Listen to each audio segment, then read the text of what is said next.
Mis padres me reemplazaron con su hijo favorito y aún así esperaban que yo pagara sus cuentas, así que los corté por completo, y luego hice un movimiento que destrozó su mundo. Corte definitivo. Hola, Reddit, tengo 30 años, soy mujer, y por mucho tiempo creí que la familia significaba amor incondicional, hasta que me di cuenta de que mis padres solo me querían por lo que podía hacer por ellos, y en cuanto alguien más, brillante, apareció, me desecharon como una servilleta usada. Creciendo, yo era la responsable, la que sacaba buenas notas, la que consiguió un trabajo de medio tiempo a los 16 para ayudar con las compras, la que se quedaba en casa mientras sus amigas iban a fiestas porque mi mamá necesitaba ayuda con su negocio. Mis padres solo me elogiaban cuando cumplía, pero solo cuando cumplía. En cuanto fallaba, aunque fuera tantito, su afecto desaparecía como niebla bajo el sol. Luego llegó Marcus, mi hermano menor, el supuesto hijo de oro. Tiene 7 años menos que yo, y la verdad es que lo adoraba cuando éramos niños. Yo lo arrullaba para que durmiera mientras mis padres discutían por dinero. Le ayudaba con las tareas de matemáticas, lo consolaba en sus rupturas. Incluso le presté dinero en la universidad. Pero algo cambió cuando cumplió 22 y su startup empezó a tener un poco de éxito. De repente, mis padres actuaban como si fuera el Mesías. Cada llamada telefónica se convertía en Marcus esto, Marcus aquello. Si yo hablaba de mi estrés laboral o de que tenía 2 empleos durante la pandemia, la respuesta era algo como, pues tu hermano está manejando un negocio, tal vez deberías preguntarle cómo le hace. Aún así, seguí siendo leal. Pagué parte de la hipoteca en 2020 cuando tuvieron problemas. Cubría las cuentas del dentista de mi papá cuando se quedó sin seguro. Incluso rescaté a Marcus con $5,000 tras un lanzamiento fallido de su producto, dinero que nunca recuperé. Siempre con la promesa de, te lo vamos a pagar pronto. Spoiler, nunca lo hicieron. El punto de quiebre llegó el año pasado. Mis padres me llamaron diciendo que necesitábamos tener una reunión familiar. Fui pensando que tal vez querían hablar de vender la casa o algo así, pero me tomaron por sorpresa. Me dijeron, ni siquiera me preguntaron, que iban a poner a Marcus como copropietario de la casa familiar. Cabe aclarar, la misma casa por la que yo ayudé a pagar. La misma que prácticamente mantuve toda mi vida. Cuando pregunté por qué, mi papá me miró directo a los ojos y me dijo, porque Marcus va a cuidarnos en la vejez. Tú estás demasiado ocupada con tu carrera. Me quedé helada, con el corazón latiendo a mil. No solo tomaron esa decisión sin consultarme, sino que lo hicieron mientras aún me debían dinero, y mientras yo seguía ayudando con sus cuentas mes a mes. Ni siquiera me dieron las gracias por todos los años de apoyo. Lo único que recibí fue un encogimiento de hombros y un, ¿estás bien, hija? Tú no nos necesitas como Marcus y nos necesita. Me fui sin decir una sola palabra. Me senté en el coche y lloré como por 20 minutos antes de manejar a casa. Esa noche, abrí mi laptop y escribí una lista de todo lo que estaba pagando por ellos. Servicios, luz, agua, etc. Parte de la hipoteca, una línea telefónica aún a mi nombre, incluso una póliza de seguro compartida. A la mañana siguiente, todo estaba cancelado. Cuando empezaron a llegar los recibos y se dieron cuenta de que el apoyo se había acabado, comenzaron las llamadas. Mi mamá dejó mensaje tras mensaje llorando, diciendo que estaban batallando, preguntando cómo podía ser tan cruel de abandonarlos. Marcus incluso me mandó un mensaje de texto, madura, solo son trámites. Pero por primera vez en años, no me quebré. Les dije, tranquila y firmemente, que hasta que no me pagaran lo que me debían y reconocieran cómo me habían lastimado, yo había terminado. No era un cajero automático. No era su saco de box emocional. Y definitivamente no iba a seguir permitiendo el cuento del hijo de oro. Pasaron semanas, luego meses. Sin reembolso. Sin disculpas. Solo silencio, y de vez en cuando una publicación pasivo-agresiva de mi mamá en Facebook sobre los hijos que olvidan de dónde vienen. Lo que no sabían era que yo ya tenía un último movimiento planeado. Hace unos 2 años, compré en silencio una casita al otro lado de la ciudad. Necesitaba arreglos, pero era mía. La fui renovando poco a poco los fines de semana, la usaba como proyecto personal para recuperar mi independencia. Cuando todo se fue al diablo con mis padres, decidí mudarme ahí. Pero aquí viene el giro. ¿Esa casa? Era de mi abuela, la mamá de mi papá.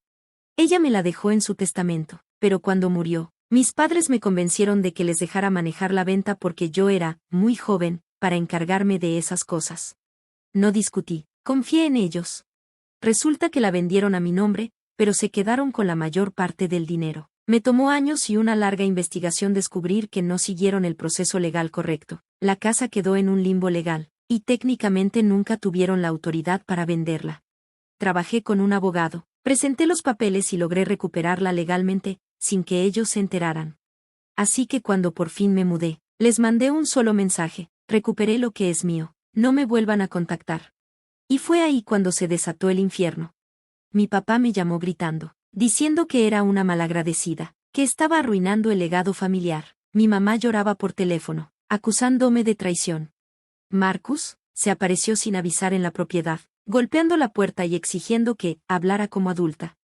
No le abrí, llamé a la policía y presenté una denuncia por allanamiento. Pensaron que podían reemplazarme, robarme, manipularme con culpa, y aún así esperar lealtad. En lugar de eso, obtuvieron silencio. Y ahora vivo en la casa de la que intentaron borrarme, rodeada de paz, no de ruido. Planté un pequeño jardín en la parte de atrás. Leo por las noches. Y duermo sabiendo que al fin me defendí después de años de abuso. Pero esto no ha terminado. Porque hay una última pieza que ellos no conocen, una que va a sacudirles el mundo más que perderme. Y estoy lista para hacerla pública. Habían pasado 6 meses desde que los corté y recuperé la casa de mi abuela. 6 meses de silencio para mí, y 6 meses de caos para ellos. No lo vi directamente, pero me enteraba por conocidos, vecinos y hasta un primo que aún le daba like a mis publicaciones en Facebook, a pesar de la Guerra Fría. Aparentemente, mi ausencia les pegó más duro de lo que pensaban. Económicamente estaban en problemas. Sin mi ayuda, no podían pagar impuestos ni servicios. Mi papá intentó pedirle ayuda a Marcus, pero claro, la startup de Marcus no era la mina de oro que creían. Apenas si salía tablas, y el poco dinero que tenía lo usaba para mantener su propio depa. ¿Justicia poética? Tal vez. Pero no lo celebré. Solo viví. Reconstruí mis rutinas. Caminatas por la mañana, café en silencio, una huerta que empezó a florecer. Comencé terapia. Dejé de revisar el celular esperando llamadas. Y por primera vez, sentí que mi vida era realmente mía. Entonces llegó la carta. No era una disculpa, ni cerca. Era un aviso legal, mal escrito y patéticamente desesperado, diciendo que yo me había manipulado para recuperar la casa y que buscarían una compensación por lo que les correspondía. Me quedé viendo la carta, no sorprendida por su descaro, eso ya me lo esperaba, sino por su tremenda audacia. De verdad creían que aún tenían poder sobre mí, que después de todo, me agacharía, aceptaría la culpa y me rendiría. Así que hice mi último movimiento. Presenté un informe completo con mi abogado, esta vez, abriendo una investigación sobre cómo manejaron la herencia de mi abuela. Durante la investigación para recuperar la casa, descubrí algo interesante. Mi abuela había dejado una segunda cuenta, un fideicomiso a mi nombre para cuando cumpliera 25 años. No era mucho, pero en ese momento me habría cambiado la vida. Y jamás lo recibí. Mis padres convenientemente olvidaron mencionarlo, y la cuenta fue cerrada 3 meses después de su fallecimiento. Con la ayuda del abogado, accedimos a la documentación original y rastreamos los fondos perdidos. Falsificaron mi firma. Retiraron el dinero. Lo gastaron en remodelar su cocina, el mismo año en que yo trabajaba 2 empleos para sobrevivir. Llevamos el caso a los tribunales. Al principio, no lo tomaron en serio. Pensaron que no seguiría adelante. Pero cuando llegó la citación, todo cambió. Recibí un mensaje de mi mamá: por favor no hagas esto, somos familia. Esa palabra otra vez, familia. La usaban solo cuando necesitaban algo, no cuando me traicionaban, no cuando me robaban, no cuando me borraban para ensalzar al hijo dorado. Rogaron. Luego amenazaron. Después intentaron cambiar la historia, diciendo que yo era codiciosa, egoísta, y que tenía problemas mentales. Pero yo tenía la verdad. Tenía los papeles, las firmas, los números de cuenta y años de pruebas que demostraban cómo me usaron, me vaciaron y me desecharon. El juez falló a mi favor. Ordenó que me devolvieran todo lo del fideicomiso, más los gastos legales. El juez incluso comentó sobre el patrón de explotación al que me habían sometido. Fueron expuestos de forma pública y humillante, no solo por el dinero, sino por años de manipulación emocional. Perdieron su reputación. Perdieron la simpatía de la comunidad. El negocio de Marcus se vio afectado por el escándalo. A nadie le gusta apoyar una empresa ligada a una familia tóxica. ¿Y yo? Salí de esa sala más ligera de lo que me había sentido en una década. El dinero no era lo importante. Era la justicia. El cierre. El saber que me defendía aunque doliera, y que no me dejé callar cuando intentaron gaslightarme. Usé parte del dinero para terminar de renovar la casa. Convertí el cuarto de huéspedes en una mini biblioteca. Adopté un perrito rescatado, se llama Pepper y no se me despega. Incluso empecé a ser voluntaria en un centro juvenil, ayudando a chicos que no tienen el apoyo que yo hubiera querido tener. ¿Mis padres? No he vuelto a hablar con ellos desde el juicio. Siguen viviendo en la casa que ayudé a pagar, pero se está cayendo a pedazos. Lo último que supe fue que intentaron venderla para mudarse a un lugar más pequeño, pero a los compradores no les interesa. En los pueblos, los chismes vuelan. Marcus intentó una vez más, se apareció en mi casa como antes. Pero esta vez, sí le abrí la puerta. Se veía más delgado, cansado, sin esa actitud arrogante. Dijo que solo quería hablar. Lo dejé hablar. Me dijo que no sabía ni la mitad de lo que nuestros padres me hacían, que él nunca quiso ser el favorito, que me extrañaba. Le pregunté si alguna vez intentó detenerlos. Si alguna vez cuestionó por qué yo pagaba todo mientras a él lo trataban como rey. No tuvo respuesta. Le dije que no lo odiaba, pero no confiaba en él. Que dejó que me usaran como arma. Que la confianza no regresa con solo decir, lo siento. Terminamos la charla en silencio. Sin gritos. Sin cierre. Solo dos personas que alguna vez fueron cercanas, ahora separadas por años de traición. No sé si va a cambiar. No me importa.